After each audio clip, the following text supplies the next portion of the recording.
오늘 우리에게 주시는 하나님의 말씀은 민수기 26장의 말씀을 함께 보도록 하겠습니다. 민수기 26장 52절부터 65절까지의 말씀입니다.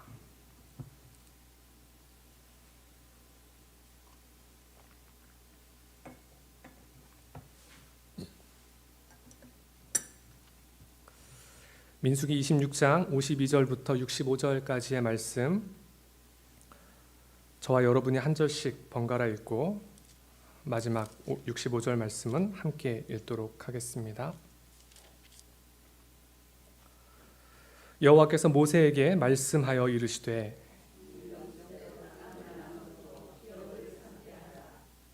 수가 많은 자에게는 기업을 많이 줄 것이요 수가 적은 자에게는 기업을 적게 줄 것이니 그들이 계수된 수대로 각기 기업을 주되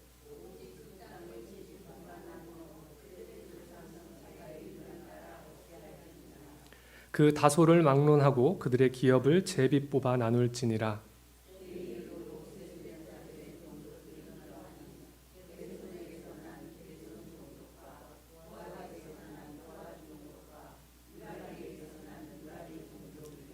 레위 종족들은 이러하니 림니 종족과 헤브론 종족과 말리 종족과 무시 종족과 고라 종족이라. 고핫은 아므람을 낳았으며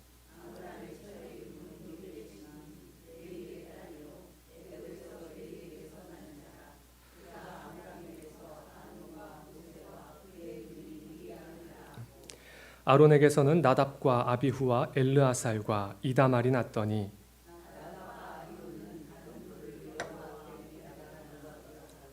1개월 이상으로 계수된 레위인의 모든 남자는 2만 3천 명이었더라. 그들은 이스라엘 자손 중 계수에 들지 아니하였으니 이는 이스라엘 자손 중에서 그들에게 준 기업이 없음이었더라.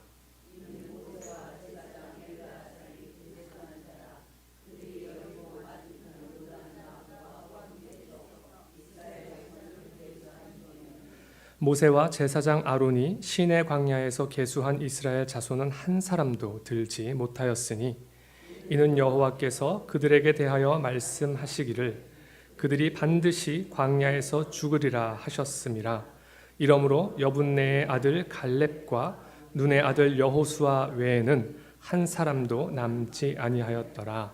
아멘. 오늘 함께 우리가 읽은 이 본문의 첫 단락은 이런 내용입니다. 여호와께서 모세에게 말씀하셨다. 내용이 뭐냐면 이 명수대로 땅을 나누어 주어서 기업을 삼게 하라라고 하는 명령이 이 모세에게 주어졌습니다. 그래서 우리가 오늘 다 읽지는 않았지만 바로 앞단락에 민수기 26장 1절에서 51절까지 이르는 상당한 분량에서 바로 이 명수에 대한 내용이 나오고 있습니다. 몇 명이냐는 거죠. 각 지파별로 20세 이상으로 전쟁에 나갈 만한 모든 자를 계수하라는 하나님의 명령을 따라서 계수된 숫자가 적혀 있습니다. 그리고 그렇게 센 그 명수대로 땅을 나누어 주어라. 그것으로 기업을 삼게 하라는 것이 오늘 첫 말씀의 명령입니다. 인구조사를 했던 것이죠. 우리가 민수기를 보다 보면 두 번의 인구조사가 나옵니다. 첫 번째 인구조사가 제일 앞에 나옵니다. 민수기 1장과 2장 쭉 3장까지 걸쳐서 관련된 내용들이 이어지는데요. 민수기 1장 1절에 보면 이스라엘 자손이 애굽 땅에서 나온 후 둘째 해, 둘째 달, 첫째 날에 라고 그 시기를 기록하고 있습니다. 그러니까 첫 번째 인구조사가 있었던 때는 이스라엘 백성이 광야에서 나온 지 얼마 되지 않았을 때라는 겁니다. 그리고 오늘 우리가 읽었던 본문 바로 앞에 나오는 두 번째 인구조사는 이때는 광야 생활의 거의 끝자락이라고 할 만한 그런 때입니다. 민수기 26장 3절 말씀을 참고하면 이때가 어디였냐면 여리고 맞은편 요단 가 모압 평지라고 나옵니다. 바로 이 가나안 땅, 하나님께서 약속해 주신 이 가나안 땅의 경계를 코앞에 둔 바로 그곳에서 인구조사가 이루어졌던 것입니다. 광야 생활을 시작할 때 하나님께서 인구조사를 명하셨습니다. 그리고 광야 생활이 끝나갈 무렵에 하나님께서 또 다시 인구조사를 명하셨습니다. 그 내용이 민수기의 내용이라고 볼 수도 있습니다. 그래서 민수기는 이 수가 중요합니다. 민수기 할 때 이 민자는 백성 민자, 그리고 셈 숫자, 기록할 기자죠. 백성을 셈하여 적어 놓은 것이 바로 그 책이 바로 민수기라는 것입니다. 그래서 영어 성경에 보면은 이제 numbers라고 되어 있죠, 제목이. 그런데 히브리어 성경은 좀 다르게 되어 있습니다. 민수기의 제목이 뭐라고 되어 있냐면 베 미드바르라고 해서 광야에서라는 제목으로 되어 있습니다. 이걸 좀 조합해서 단순하게 생각해 보면 민수기는 뭐냐? 광야에서 사람의 숫자를 센 내용이라는 겁니다. 오늘 본문 53절에 이렇게 각 지파별로 계수한 숫자대로 그 명수대로 이제 가나안 땅에 들어가서 살 땅을 각 지파별로 기업으로 주도록 하십니다. 그런데 그 땅을 어떻게 각 지파별로 이렇게 배분하여 줄 것인가 라고 하는 것에 대해서 조금 더 구체적인 내용이 이어서 나오고 있습니다. 54절 말씀에 보면 수가 많은 자에게는 기업을 많이, 수가 적은 자에게는 기업을 적게. 바로 이것이 땅을 분배하는 데 있어서 하나님께서 세우신 대원칙이었습니다. 바로 명수대로 나누어 주는 것이었죠. 그러면 이제 다음에 생기는 2차적인 문제가 있을 겁니다. 어느 지역에 어떤 땅을 각 지파별로 나누어 갖게 될 것인가 하는 문제죠. 그런데 오늘 56절에 보니까 이렇게 말씀이 기록되어 있습니다. 그 다소를 막론하고 그들의 기업을 제비 뽑아 나눌지니라, 이렇게 적혀 있습니다. 그러니까 어느 지파가 더 인원수가 많냐 더 적냐라고 하는 것은 그 지파가 이제 삶의 터전으로 하여서 살아가야 할 그 땅의 크기에 대한 것이었지, 결코 사람 수가 많다고 해서, 머릿수가 많다고 해서 모두가 다 부러워할 법한 더 좋은 땅, 더 비옥한 땅을 차지하는 것이 아니었다라는 것입니다. 우리가 수가 많다라고 하는 사실은 경우에 따라서 힘을 의미할 수 있고 권력을 의미할 수 있습니다.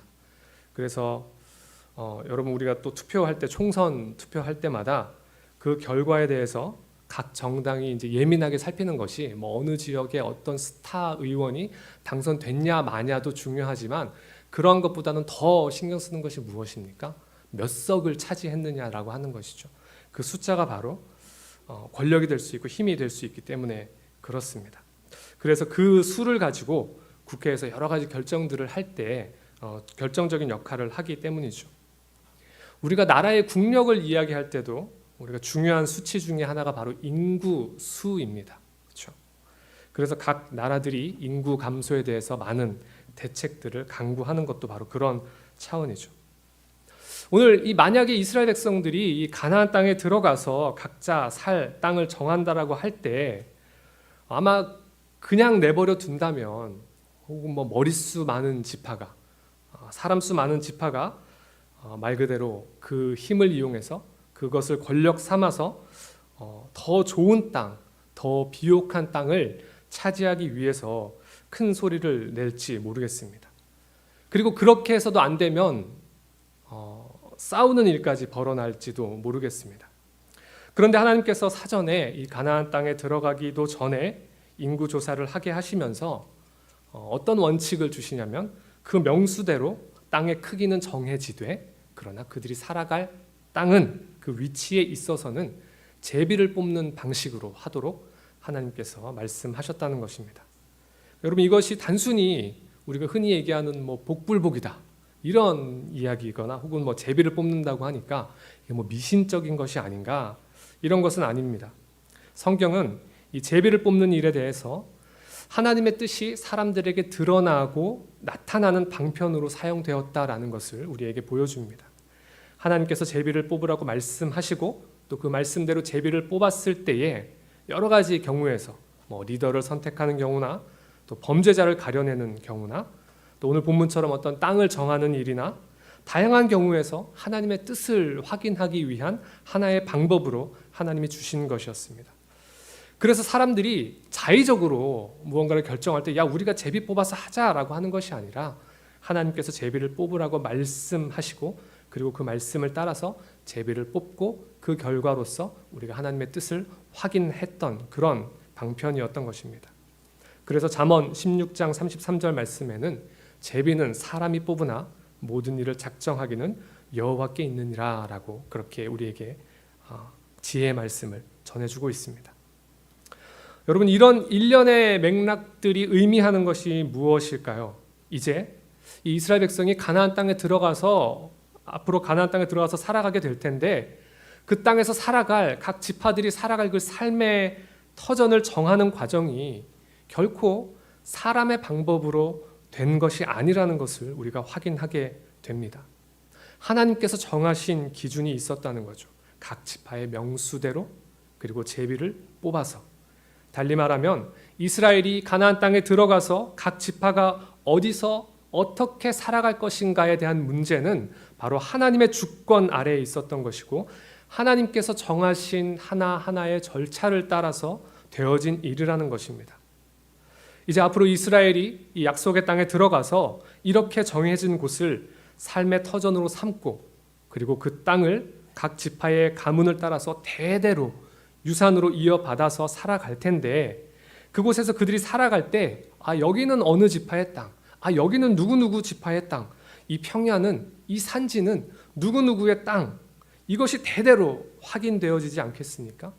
그런데 그들이 그렇게 밟고 살아가는 그 땅 위에서 그들이 늘 기억할 수밖에 없었던 것, 기억해야만 했던 것이 바로 이 땅은 하나님으로부터 주어진 것이지 라고 하는 사실입니다.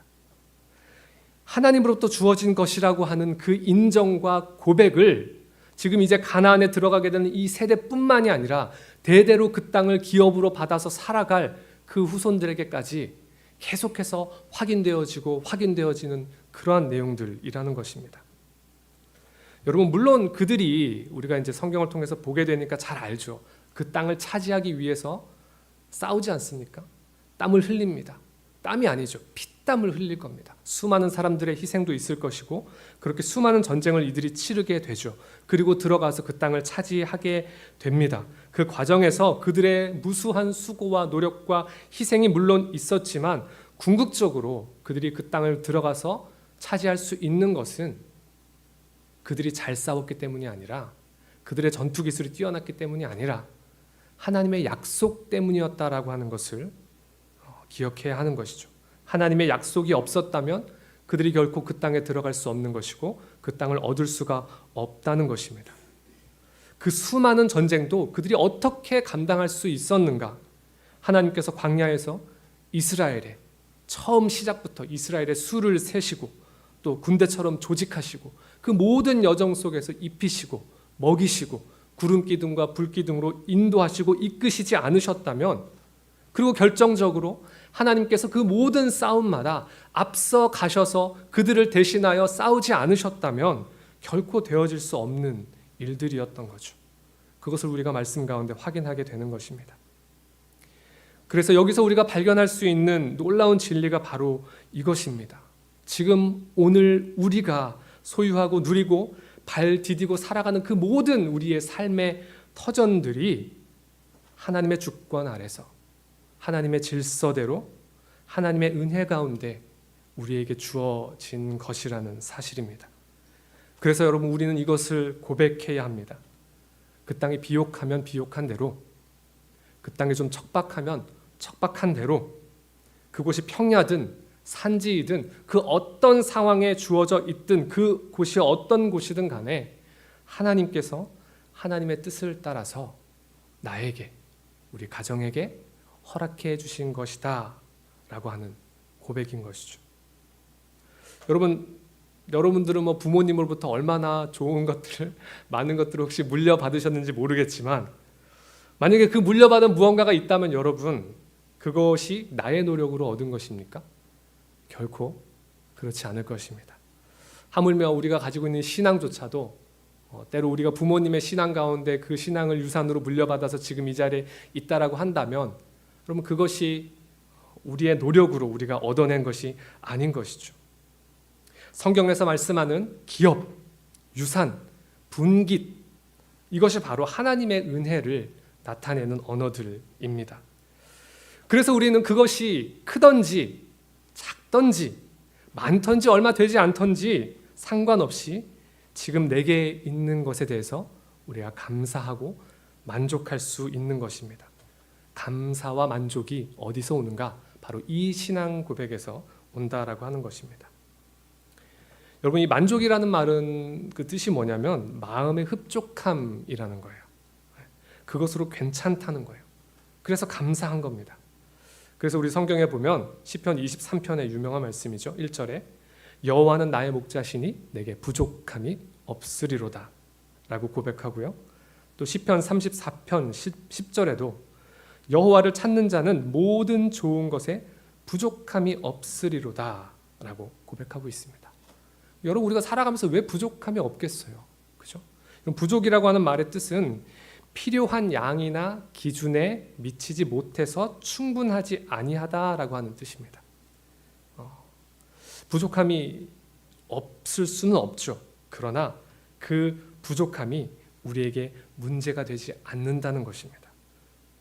있어도 없어도 그것이 하나님의 것이고 그것이 은혜인 줄 우리가 고백하고 알기에 지금 내가 있는 것에 만족하며 감사하며 살아가는 것이죠. 사도 바울이 이런 맥락에서 동일한 고백을 했습니다. 어떠한 형편에든지 나는 자족하기를 배웠다라고 고백하죠. 오늘 56절 말씀에 그 다소를 막론하고 그들의 기업을 제비 뽑아 나눌지니라, 이 말씀은 바로 하나님의 질서를 따라 하나님의 은혜 안에서 살아가야 할 삶에 대해서 말씀하는 것입니다.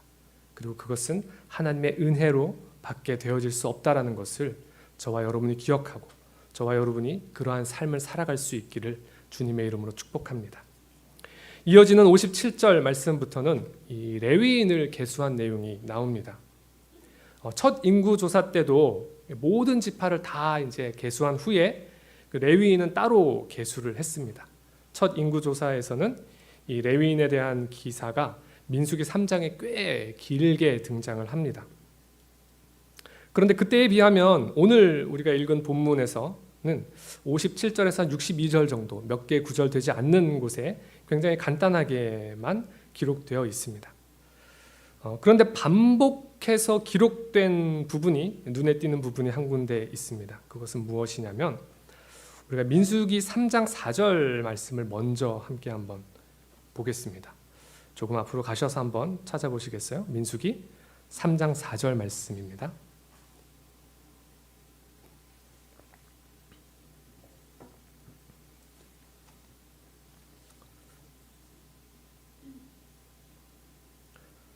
함께 한번 읽어보겠습니다. 나답과 아비후는 시내 광야에서 여호와 앞에 다른 불을 들이다가 여호와 앞에서 죽어 자식이 없었으며.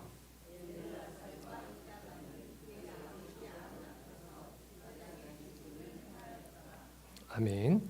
자, 여기 어떤 내용이 나오죠? 나답과 아비후가 다른 불을 들이다가 여호와 앞에서 죽었다. 그리고 자식이 없었다는 것을 기록하고 있습니다.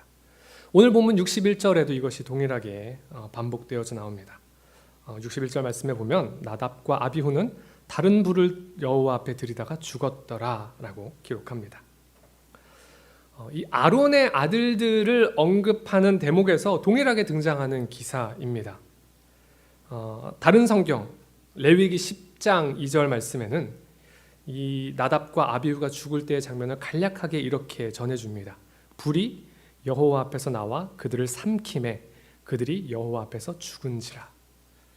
성경에 또 한 군데 더 나옵니다. 역대상 24장 2절에도 보면 이 아론의 자손들을 언급하는 그 대목에서 역시 나답과 아비후가 다른 불을 들여 죽었다라고 하는 사실을 빼먹지 않고 언급하고 있습니다. 여러분, 아론이 누구입니까? 하나님 앞에서 대제사장으로 세움받은 사람이죠. 이 대제사장이라고 하는 것은 이스라엘이 하나님께서 택한 백성이고, 그래서 하나님이 이런 약속을 하셨죠. 곧 나는 너의 하나님, 너희는 나의 백성이다라고 하는 이 하나님의 언약을 드러내는 핵심 중의 핵심이라고 할 수 있는 바로 그 제사, 오늘날 우리가 예배라고도 말할 수 있는 그것과 관련된 모든 것을 관장하는 그런 직무가 바로 대제사장이었습니다. 그리고 무엇보다 중요한 것은 1년에 한 번, 단 한 번 지성소에 들어가서 백성들의 모든 죄를 속하는 그런 특별한 직무를 감당할 수 있는 유일한 사람이 바로 대제사장이었고 그러한 직무였던 거죠. 그래서 하나님께서 이 중차대한 직무를 레위인 중에서도 아론의 직계 자손을 통해서만 계승할 것을 말씀하셨습니다. 즉 이 직무는, 이 책무는 하나님의 은혜, 그 구원의 약속을 세상에 드러내고 나타내 보이는 직무라고 하는 것입니다. 이것을 통해서 대대손손 이스라엘을 택하신 그 하나님을 보여주는 겁니다. 물론 그 과정에서 징계도 있고 심판도 있지만 그러나 그럼에도 불구하고 끝까지 놓지 않으시는, 그들을 죄에서 구원하시겠다라고 하는 그 하나님의 신실하신 하나님의 섭리, 하나님의 역사를 보여주는 그러한 직무였던 것이죠. 그런데 그렇게 중요한 직무가, 그러한 일들이 이 아론의 장남인 나답에게 이어지지 못했습니다. 나답과 더불어 아비후까지도 하나님의 역사에 참여하지 못하게 되는 일이 일어났던 것입니다. 다시 말해서 성경이 아주 간략하지만 이들의 죽음을 반복해서 알려주고 있는, 우리에게 상기시켜 주는 것은 바로 하나님께서 세우신 원칙과 질서를 벗어나서는 우리가 결코 하나님의 역사 가운데 동참할 수 없다라고 하는 것을 우리에게 명백하게 보여주고 있다라고 하는 사실입니다. 오늘 59절 말씀에 이런 기록이 있죠. 레위인 고핫의 자손으로 아므람에게서 아론과 모세와 누이 미리암이 났다라고 기록합니다. 여기에 등장하는 모세, 하나님께서 모세를 이스라엘 백성을 이집트로부터 인도해내는 그런 지도자로 삼으셨죠. 그리고 아론은 형 모세를 대신해서 말하는 리더의 역할로 세우셨다가 나중에 모든 제의를 관장하는 대제사장으로 세우셨습니다. 그리고 지금 이것이 기록되고 있는 이 현재는, 인구조사가 이루어지고 있는 이 현재는 아론이 죽은 이후입니다. 그리고 이어서 엘르아살이 그 직책을 이어서 맡아서 감당하는 때였고, 또 앞으로 우리가 잘 알지만 여러분, 모세가 죽은 뒤에는 누가 또 그 뒤를 이어서 그 역할을 감당하죠? 여호수아가 그 일을 감당하죠. 다 하나님께서 그 택한 백성을 하나님께서 약속하신 그 땅으로 들이시기 위해서, 인도해 가시기 위해서 하나님의 뜻과 원칙과 하나님의 섭리와 질서 가운데 세워진 지도자들이라는 것입니다. 때문에 우리가 이스라엘 백성들이 광야에서 당하는 여러 가지 징계나 어려움들이나 그런 것들을 우리가 가만히 살펴보다 보면 다 어떤 것들입니까? 바로 이 하나님께서 정하신 질서와 원칙 가운데 세워진 그 리더들을 향한 백성들의 원망과 불평들이었습니다. 그러한 사건이 있었을 때마다, 또 하나님께서 명하신 대로 그 말씀들을 어기고 불순종했을 때마다 그 모든 것들은 바로 하나님 앞에서 우리가 볼 때는 이 정도 가지고 그래 라고 할 수 있는 일들조차도 하나님 앞에서는 모든 것들이 다 하나님을 대적하는 것으로 여겨졌다는 것이죠. 그래서 하나님의 심판과 징계가 이어졌습니다. 그래서 저와 여러분, 우리의 삶에서도 우리가 하나님의 주권과 질서 가운데 되어져야 할 것들에 대해서 만약에 우리가 그 이상을 우리의 뜻대로, 우리의 좋은 대로 하고자 한다면 여러분, 그것은 곧 하나님을 대적하는 것이고 하나님의 징계와 심판 가운데 놓일 수밖에 없다라고 하는 것을 우리가 기억해야 하는 것입니다. 교회에도 보면 우리가 성경의 원칙을 따라서, 또 이제 교회 안에서 정한, 또 총회에서 정한 여러 가지 규정을 따라서 우리가 목회자를 세우기도 하고 또 장로를 세우기도 하고 각 리더들을 세우고 조직을 하죠. 그리고 그 모든 것들을 통해서 교회 공동체가 하나님을 예배하는 공동체로, 구원받은 백성으로서 이 하나님의 구원을 세상에 드러내는 그런 공동체가 되어가기 위해서 함께 힘써가는 그런 조직들을 하게 됩니다. 그런데 그 모든 교회 공동체들의 일들 가운데서 우리가 항상 살펴야 하는 것이, 그것이 무슨 일이든지 그것이 과연 하나님께서 교회에 주신 원칙과 절차를 따라서 그 질서 가운데 되어져 가고 있는가라고 하는 것을 우리가 항상 살펴야 하는 것입니다. 이것이 되어지지 않는 교회들이 각종 문제들에 휘말리게 되는 거죠. 비단 여러분 교회뿐만 아니라 이 세상의 여러 가지 이 세상의 문화와 일들도 마찬가지입니다. 하나님께서 창조하시고 운영해 가시는 이 세상의 자연의 섭리를 거스른다거나, 여러분 이 자연이라는 말이 뭐죠? 스스로 이렇게 그러하다 이런 뜻이잖아요. 조금 달리 표현하면, 신앙적으로 표현하면 하나님의 창조 질서 아래서 자연스럽게 흘러가도록 있어야 하는 것이 바로 자연인 것입니다. 그리고 우리가 그 자연을 보면서 그것을 창조하시고 만드신 하나님을 높이고 찬양하고 우리가 하나님의 창조주 하나님을 기억하게 되는 것이 바로 자연이죠. 그렇게 하나님을 찬양하고 하나님을 높이는 것이어야 하는데, 여러분 오늘날 우리가 살아가는 이 땅의 문화는 어떤 것들이 있습니까? 과학기술의 발명이라고 하는 그런 허울 아래서 사람들이 지나치게 정도 이상으로 정말 신과 같은 그런 역할을 하겠다는 그런 일념으로 아주 그러한 각오를 가지고 이 자연에 덤비고, 그죠? 이 우주에 덤비고, 이런 일들이 우리가 많이 보게 됩니다. 그 자연의 자연스러운 질서에 사람들이 개입을 해서 그것을 무너뜨리고, 결국에는 그 모든 과정 속에 사람이 높아지고 사람이 찬양받고 그런 일들이 일어나고 있다는 것입니다. 그래서 생명에 대한 여러 가지 윤리적인 문제들도 발생할 수 있고, 또 우리가 가깝게는 워낙 이제 요새는 좀 너무 많이 들어서 무덤덤해졌을지도 모르겠지만 어떤 남녀의 성에 대한 문제들도 마찬가지죠.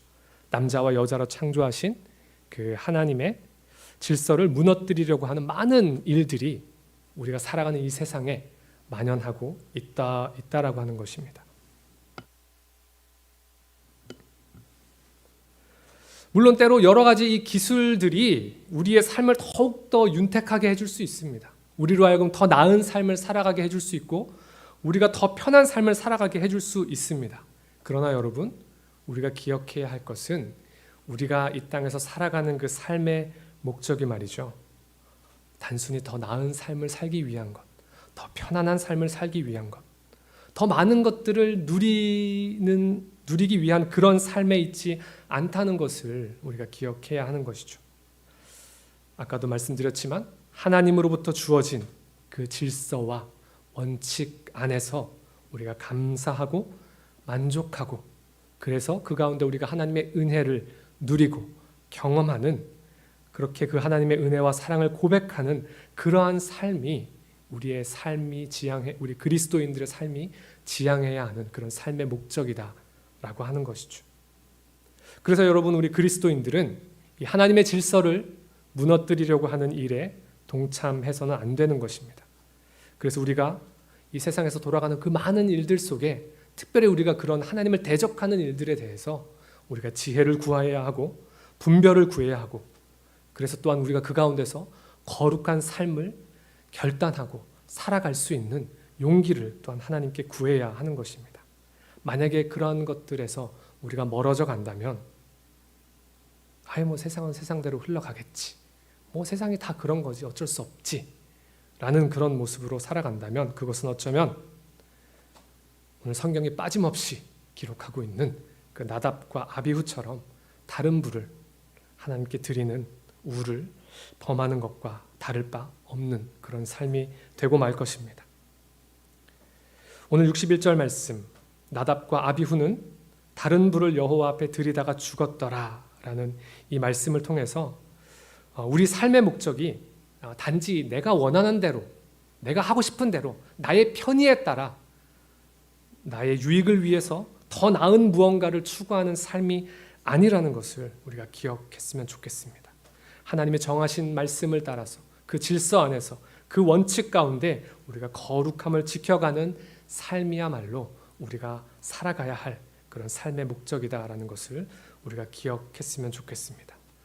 우리 하나님이라고 하는 그 지향점, 우리 인생의 목적이 바로 그 관역에서 벗어날 때 그 모든 것은 우리가 거룩하지 못한 삶이 되는 것이고, 그것이 바로 죄가 되는 것임을 저와 여러분이 꼭 기억할 수 있기를 바랍니다.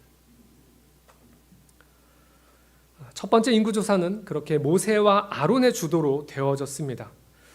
그러나 우리가 오늘 읽었던 말씀의 63절 말씀을 한번 보시면 이 두 번째 인구조사는 모세와 엘르아살의 주도로 되어졌다라고 기록되었습니다. 시대가 바뀌었다는 거죠. 비단 리더자의 교체뿐만 아니라 성경은 우리에게 보다 더 중요한 점을 알려주고 있습니다. 우리 64절과 65절 말씀을 함께 한번 읽어보겠습니다. 모세와 제사장 아론이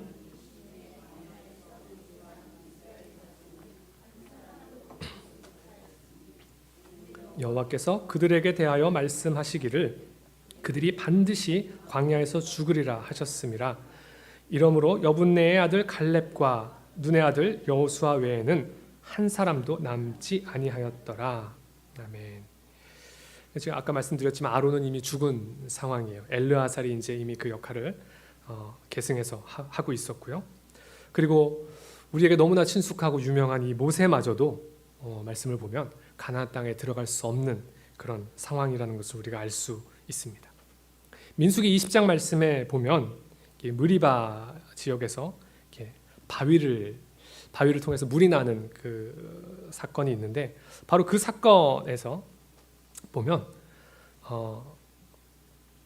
하나님께서 명령하신 것은 그 바위를 명하여 물을 내라라고 하는 것이었는데 이제 모세도 인간인지라 백성들이 하도 와서 힘들게 하니까 아마 이제 분이 있었나 봐요. 그래서 신경질적으로 이렇게 우리가 그 장면을 상상해 보면 지팡이로 바위를 두 번 쳐서 이제 물이 난 그 사건을 얘기합니다.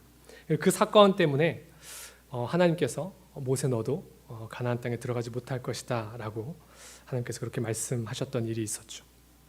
그리고 민수기 14장에 보면 또 유명한 사건이 나오죠. 12정탐꾼의 사건이 나옵니다. 다들 잘 아시는 내용이죠. 이 갈렙과 여호수아를 제외하고는 모두가 다 그 땅을 정탐하고 와서는 야 우리가 그 땅에 들어갈 수가 없다. 우리는 메뚜기와 같다. 다 거인들 뿐이더라. 우리가 어떻게 그 땅에 들어가냐라고 이야기한 것에서 그치지 않았고 사람들을 선동했습니다. 그 속에는 무엇이 담겨 있었습니까? 하나님을 대적하는 것이죠.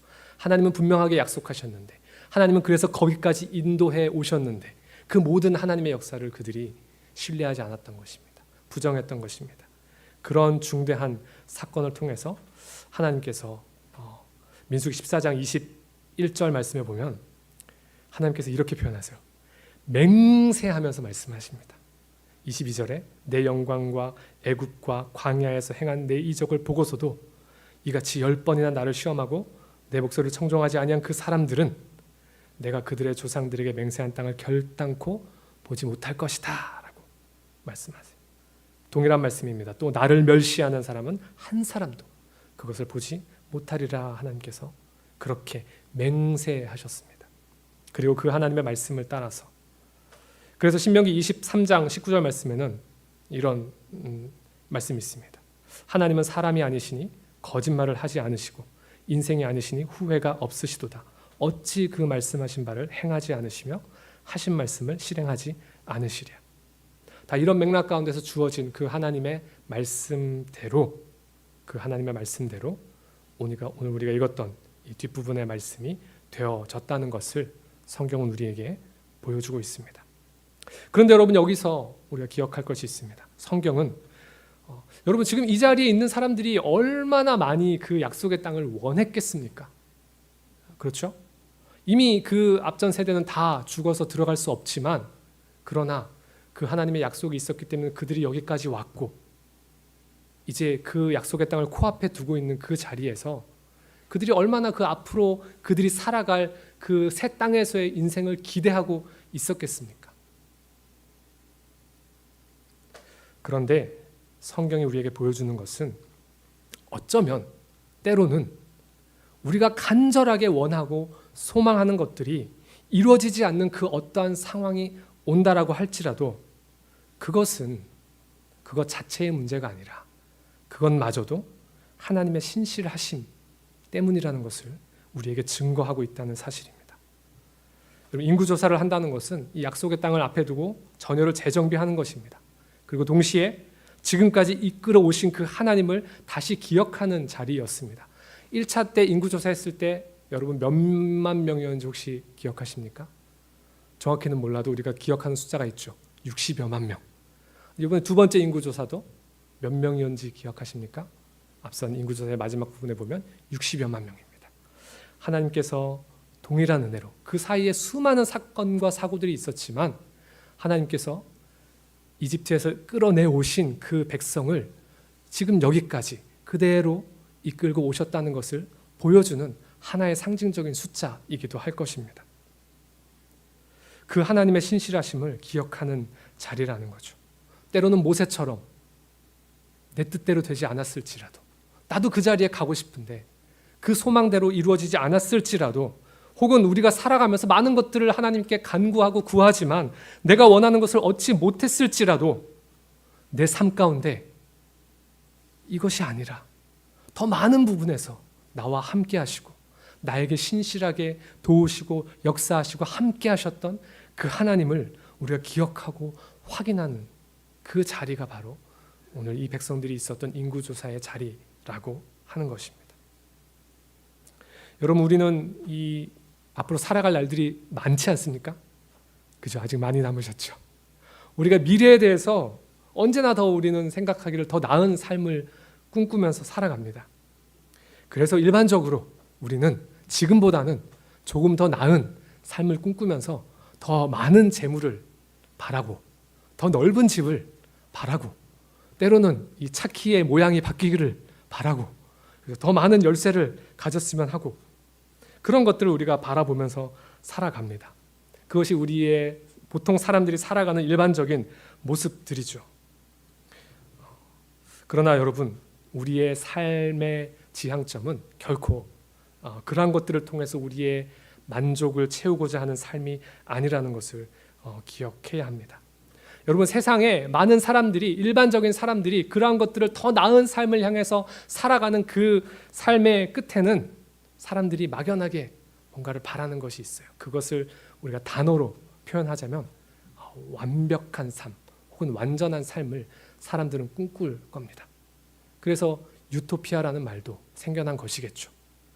그러나 여러분, 저와 여러분이 잘 알듯이 우리가 살아가는 이 세상이 결코 완벽한 삶을 향해 갈 수 없고 저와 여러분의 인생이 결코 완전한 삶을 향해 갈 수 없습니다. 그럼에도 불구하고 사람들은 그것을 우리의 삶에서 살아가는 동안 이루어가기 위해서 열심히 더 나은 그 무언가들을 위해서, 그리고 그것을 통해서 내가 만족을 얻기 위해서 그렇게 살아가고 있는 것이죠.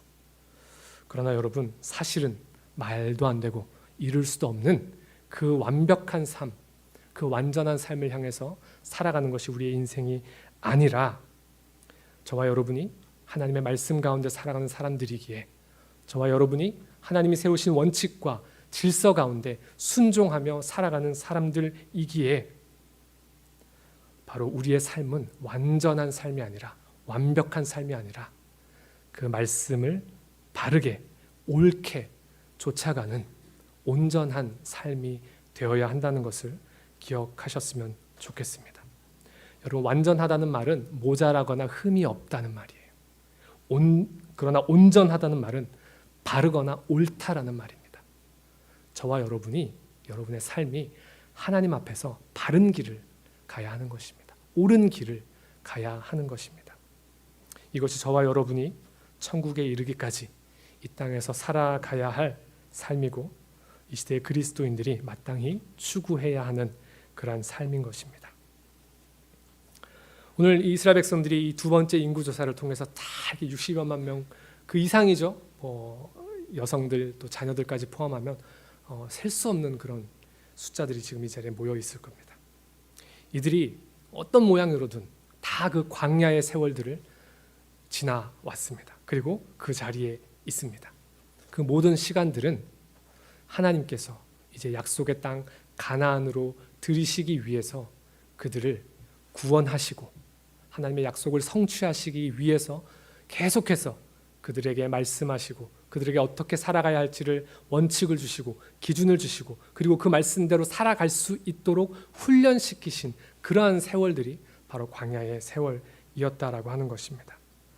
저와 여러분의 삶은 어느 자리에서 가장 의미가 있는 삶인가? 바로 하나님의 질서 안에 있을 때에 그 은혜를 우리가 고백하며 누리며 감사하며 자족하며 그 은혜에 만족하며 살아갈 때에 그것이 가장 의미 있는 삶이고 가장 온전한 삶이고 하나님 앞에서 가장 아름다운 삶이 될 것입니다. 바라기는 저와 여러분의 한참 남은 그 마지막 삶을 다 살기까지 우리가 하나님 앞에서 이런 복된 삶을 살아갈 수 있기를 바랍니다. 여러분, 온전한 삶을 추구하십시오. 함께 기도하겠습니다. 사랑해 주님 감사합니다. 하나님, 우리는 연약하고 부족하여서 때로 하나님의 말씀 가운데 불순종할 때도 있었고 또 우리가 하나님이 원하시는 바들을 바르게 옳게 쫓아가지 못할 때도 있었음을 우리는 압니다. 그러나 하나님, 그럼에도 불구하고 계속해서 우리를 이끌어 가시는 그 하나님의 손길을, 그 하나님의 역사를 우리가 바라볼 수 있기를 원합니다. 그래서 나는 완전치 않아, 나는 부족해, 그래서 나는 이것밖에 할 수 없어가 아니라 그럼에도 불구하고 이끌어 가시는, 끌어가시는 그 하나님의 은혜의 손길을 더욱더 믿음으로 바라보는 삶이 되기를 원합니다. 그래서 모든 사람들이 쫓아가는 그 완전한 삶, 그 완벽한 삶을 향하여 달려가는 것이 아니라 하나님의 은혜 아래서 그것을 고백하며 하나님이 우리에게 주신 말씀을 지켜가며 그 원칙과 질서 아래서 순종하며 그렇게 하나님 앞에서 온전한 삶을, 옳고 바른 삶을 걸어갈 수 있는 복된 삶을 살아갈 수 있기를 간절히 원합니다. 하나님, 우리 가운데 그 믿음의 결단을 더하여 주시고 우리의 모든 삶의 자리에서 용기를 갖게 하시고 담대함을 갖게 하시고 믿음을 갖게 하시고 하나님을 향한 소망을 잃지 않을 수 있도록 인도하여 주시옵소서. 모든 것 감사드리며 예수님의 이름으로 기도합니다. 아멘.